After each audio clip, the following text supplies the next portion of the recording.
이전 영상에서 말씀드렸던 것처럼 연합이라는 것은 기독교적인 가치인 것이 아니라 그냥 기독교적인 현상입니다. 기독교적인 1차적 가치를 하나님만 사랑해라.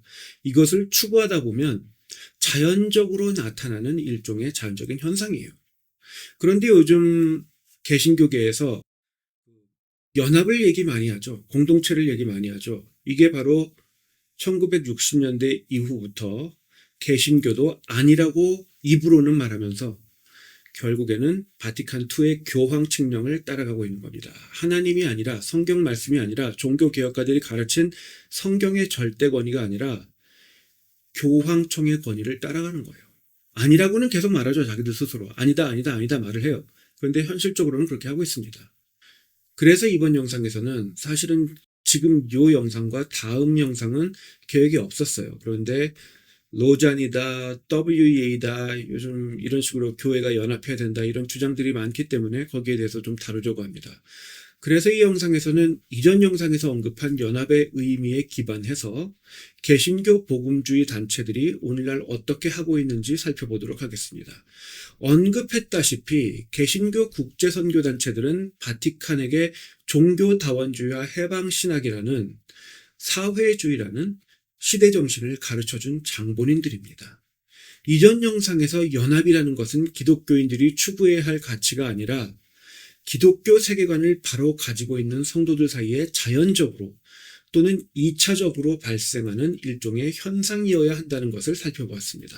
그러니까 연합을 강조할 필요 자체가 없습니다.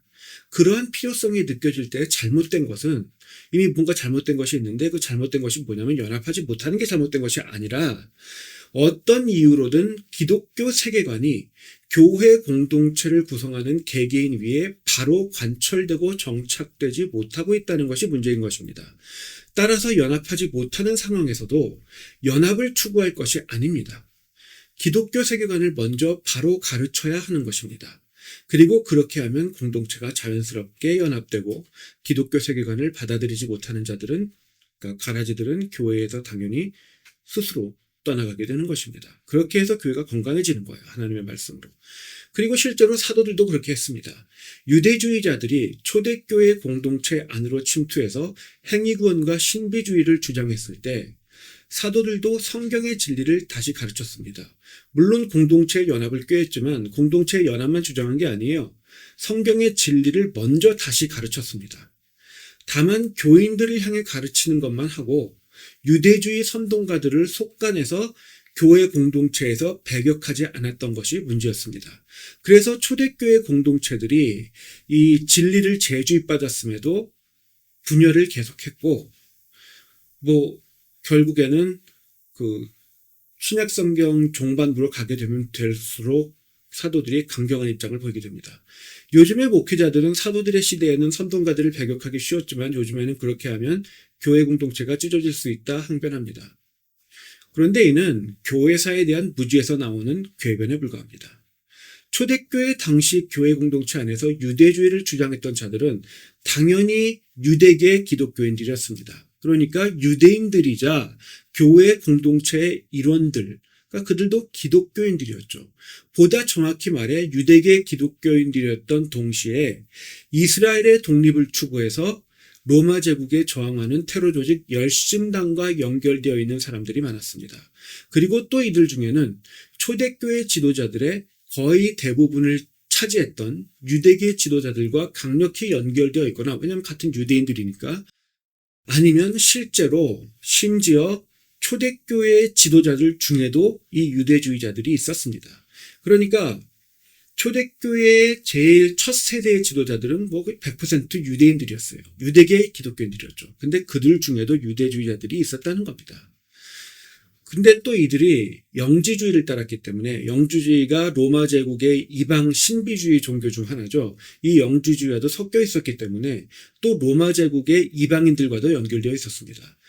따라서 이런 사람들을 배격하면 로마 제국의 시민들의 혐오와 로마 제국 정부의 감찰이 교회 밖에서부터 더욱 기승을 부리게 될 수 있었습니다. 그에 더해 교회 지도자들 사이에 분열이 초래될 것이었고, 교회를 이단으로 정죄하고 와해시키기 위해 기회를 노리고 있던 유대교의 공격마저 불러일으킬 수 있는 상황이었습니다. 그러니까 초대교회의 아주 극초반에는 유대교 회당, 시나고그에서 교회가 같이 모였죠. 시나고그의 한 부분에서 이렇게 모였어요. 근데 그것도 나중에 하기 어렵게 됐죠. 그 어렵게 된 사회들 중에 유대주의자들과의 관계 악화도 있었을 겁니다.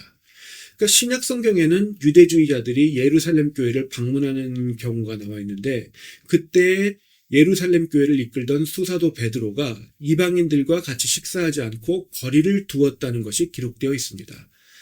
신학자들은 유대주의자들이 예루살렘 교회 성도들의 신변에 위협을 실제로 가할 수 있었기 때문에 그것을 우려한 나머지 베드로가 그렇게 행동했다 해석하는 경우가 많습니다. 그 정도로 유대주의자들을 쳐내는 것은 쉽지 않았다는 것입니다. 그럼에도 사도들은 이전에 말씀드렸던 것처럼 자신들의 실수를 직시하고 신약 성경 종반부로 가면 갈수록 보다 강력히 유대주의자들을 배격해 종국에는 자신들이 교회에 명했던 출교 절차를 생략하면서까지 유대주의자들을 무작위로 쫓아냈습니다.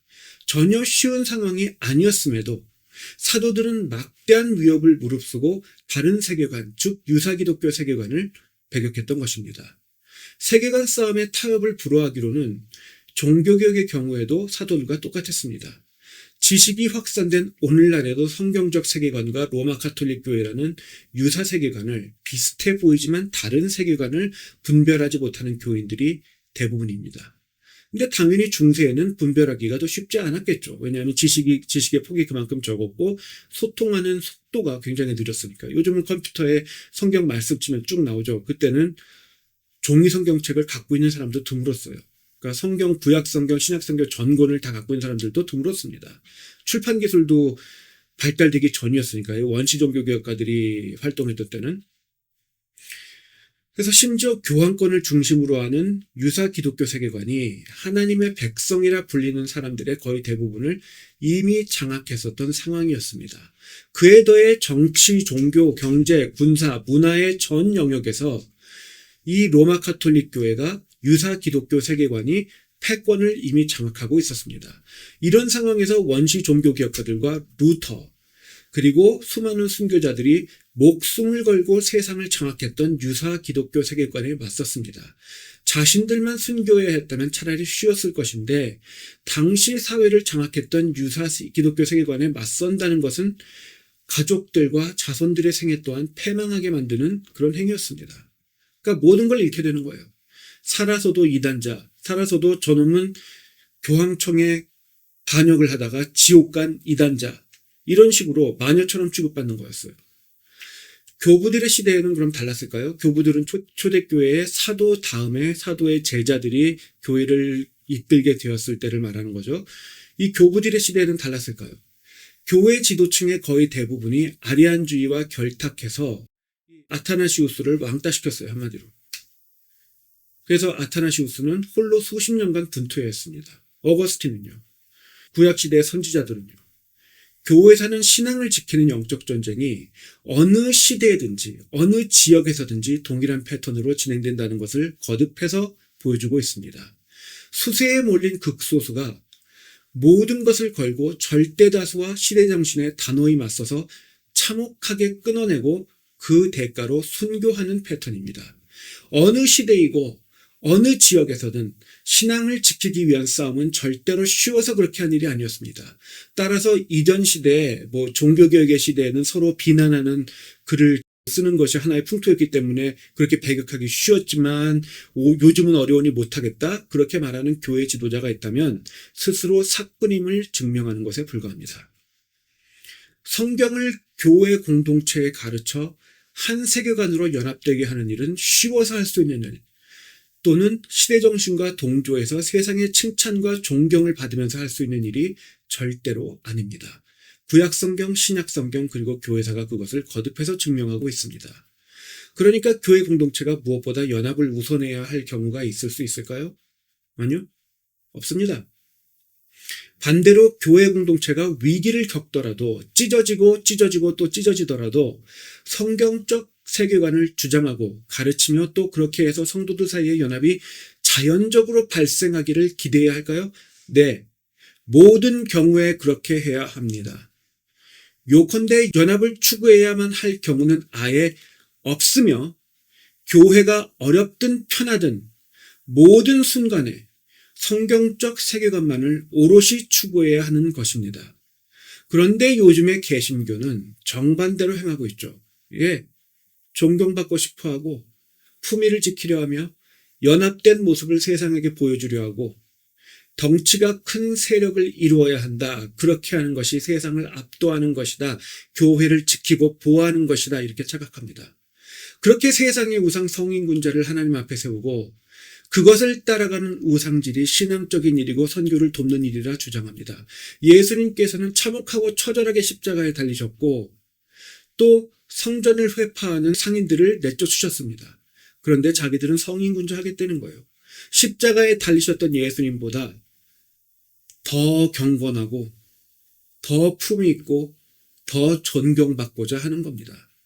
이건 신앙이 아니라 위선이에요.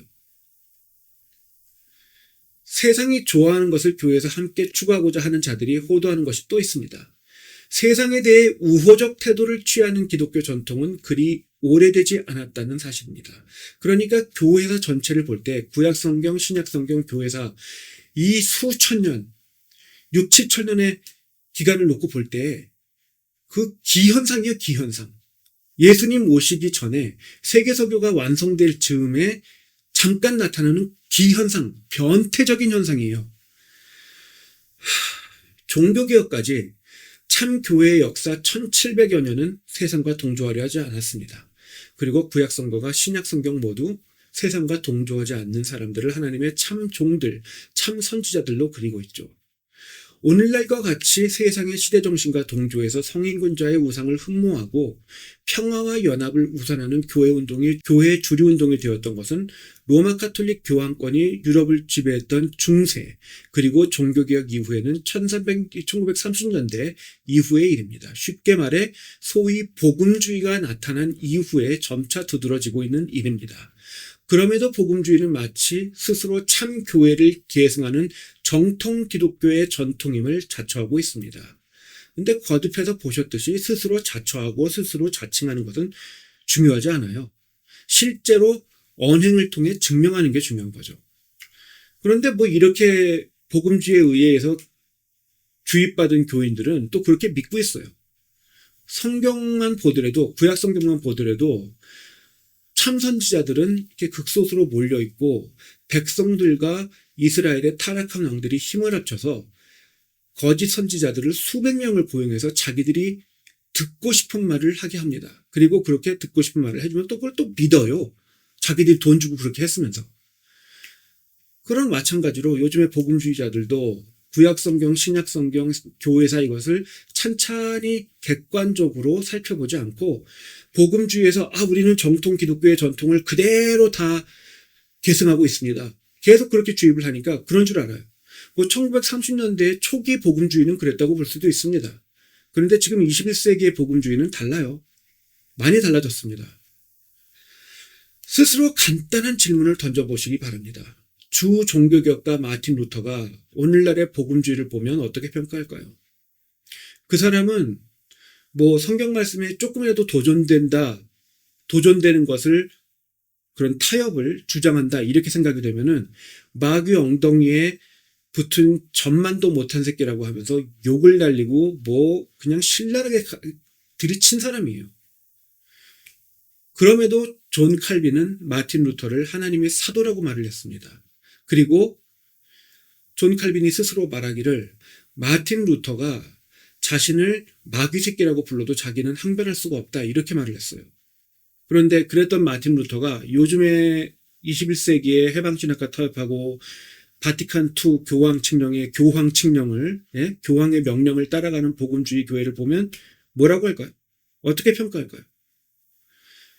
뭐 그보다 좀 더 가까운 예로 복음주의 이전의 개신교 운동의 주류를 차지하던 근본주의, 또 그보다도 더 이전의 청교도 운동, 그것을 주도하던 사람들이 오늘날의 복음주의를 마주한다면 어떻게 평가할까요? 복음주의가 세상과 대립하기보다 친화하려는 개신교 최초의 사상운동임을 고려할 때, 그리고 가치관의 측면에서 근본주의, 청교도 운동, 종교개혁, 그리고 사도들이 가르쳤던 사도들의 전승과 반대되는 측면이 많음을 고려할 때 복음주의가 신앙의 대선배들에게 스스로 정통 기독교라 평가받기는 어려울 겁니다. 물론 WCC도 스스로 세계교회 협의회라 자칭하는 상황에서 복음주의 또한 말씀드린 것처럼 정통 기독교라 21세기의 복음주의 또한 정통 기독교라 자처하기는 매우 쉬울 겁니다. 1930년대의 복음주의가 그렇게 자처하는 것은 인정할 수 있습니다. 그렇지만 지금의 복음주의는 아니에요. 완전히 이탈됐어요. 이건 저만 그렇게 말하는 게 아니라 이 복음주의권에서 교황 측령회에서 말하는 종교들 사이의 우호적인 태도, 우호적인 대화 이런 것을 하자고 하는 신학자들도 이렇게 말을 합니다. 굳이 마틴 루터와 같은 신앙의 대선배들을 언급하지 않고 현실만 직시하더라도 21세기 복음주의에 대한 평가는 유사할 수밖에 없습니다. 제가 덴버 신학교에 재학하던 중에 조직신학 교수가 학생들에게 물었던 적이 있어요. 너희가 섬기는 교회 공동체에 어느 정도가 실제로 구원받을 만한 신앙을 가지고 있다 생각하느냐 이렇게 물었습니다. 그런데 자신의 교회 공동체의 20% 이상이 구원받을 것이라 자처할 수 있었던 학생이 단 한 명도 없었습니다. 이것이 오늘날의 복음주의의 현실이에요. 그에 더해 세상 사람들이 21세기 기독교인들의 삶을 보고 보다 특정해서 말하자면 복음주의 기독교인들의 삶을 보고 자신들의 삶과 별반 다를 것이 없다 생각한다는 것이 통계로 잡혔습니다. 결과적으로 덩치가 보다 작았지만 신앙은 더 뜨거웠던 근본주의나 청교도 운동보다 복음주의가 그 덩치를 키웠다고 해서 구원을 실제로 확장했다 말하기 어려운 상황인 것입니다. 또한 품격과 연합을 강조하는 21세기의 복음주의는 교회사에 있어 어떠한 다른 사상운동보다도 더 정치적이고 더 세밀하게 분열된 교회운동입니다. 그만큼 교파가 많이 갈라져 있어요. 그리고 더 정치적이라고 통계 데이터가 집계가 돼 있습니다. 이미 좋든 싫든 통계 데이터가 거듭 반복적으로 그렇게 증언하고 있어요. 성경이 일관적으로 정죄하는 동성애 문제로도 이미 갈라져 버린 교단들이 많다는 사실을 직시하시기 바랍니다. 종교개혁 때 사도들의 시대에 이런 거 꿈도 못 꿨어요. 동성애 문제 때문에 교회가 갈라진다? 동성애자들이 인구의 1% 정도거든요. 많이 유행해봐야 1.6%, 2% 정도? 근데 인구의 1, 2% 때문에 교회가 갈라진다? 꿈도 못 꾸는 얘기입니다. 그러니까 복음주의는 교회사 1700여 년의 전통과 전혀 달리 세상의 시대정신, 세상의 우상을 함께 따라주는 대사회적 우호성을 주장하지만 되려 존경받지 못하고 있고 외형적 팽창을 추구하지만 구원을 이전의 기독교 운동보다 이전에 더 협소했던 기독교 운동보다 확장시키지 못했으며 연합을 추구하지만 어느 때보다 갈라져 있고 순수한 복음을 주장하지만 정치적 결탁 및 해방신학과 어느 때보다 섞여 있으며 개혁신학과 개혁신앙을 계승한다. 정통이라 말하지만 개혁신학으로는 절대로 허용할 수 없는 해방신학을 품어가고 있는 그러한 교회운동인 것입니다.